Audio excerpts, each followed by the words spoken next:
If you have ever felt completely drained after socializing, worried you might say the wrong thing, or even felt invisible like your voice just doesn't matter, here is the good news for you. There is absolutely nothing wrong with your personality.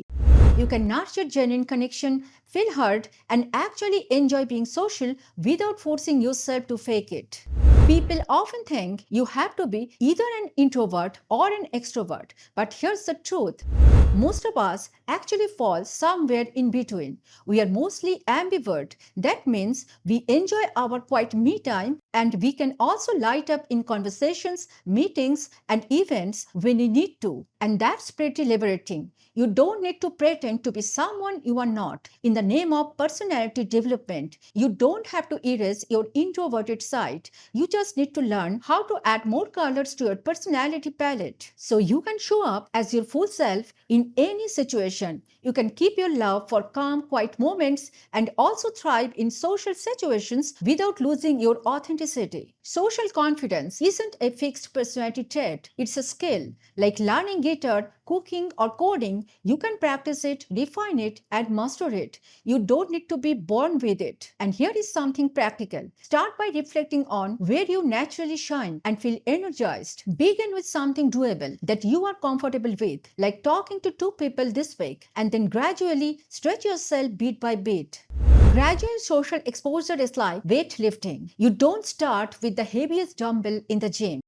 The same goes for social skills. Start small, say hi to your neighbor, ask a colleague how their weekend went, or even just make a little small talk with the cafe guys when you grab your morning coffee. Once you have built that baseline, slowly level up. Try small group meetups or join an activity where conversation flows naturally for you, like a book club, gym, or weekend volunteering. And it's perfectly fine to bring a friend along for support in the early stages before going solo. You don't have to become the loudest person in the room to be more social. Great conversation is all about connecting better.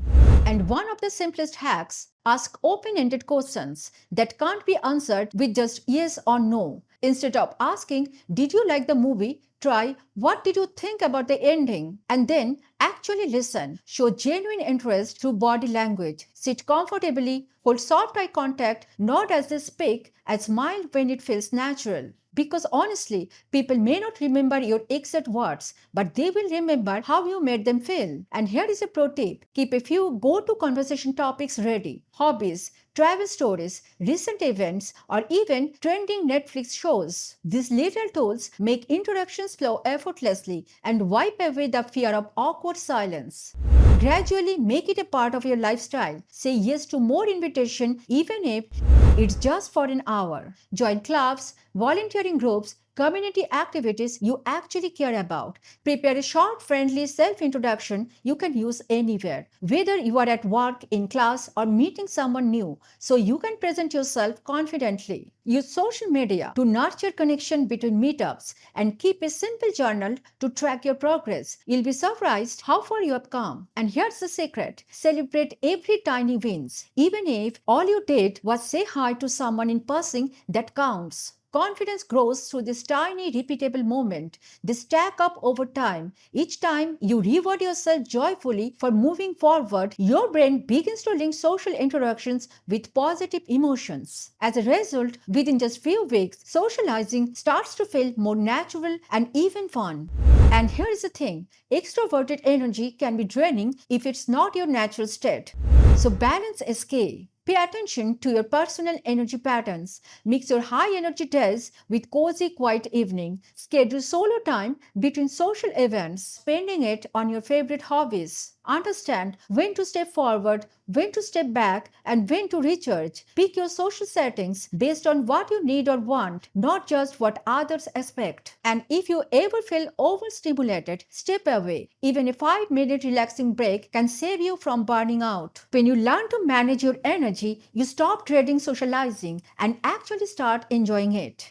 So, you don't have to flip a switch from introvert to extrovert overnight. Instead, move toward a better you, thoughtful and reflective.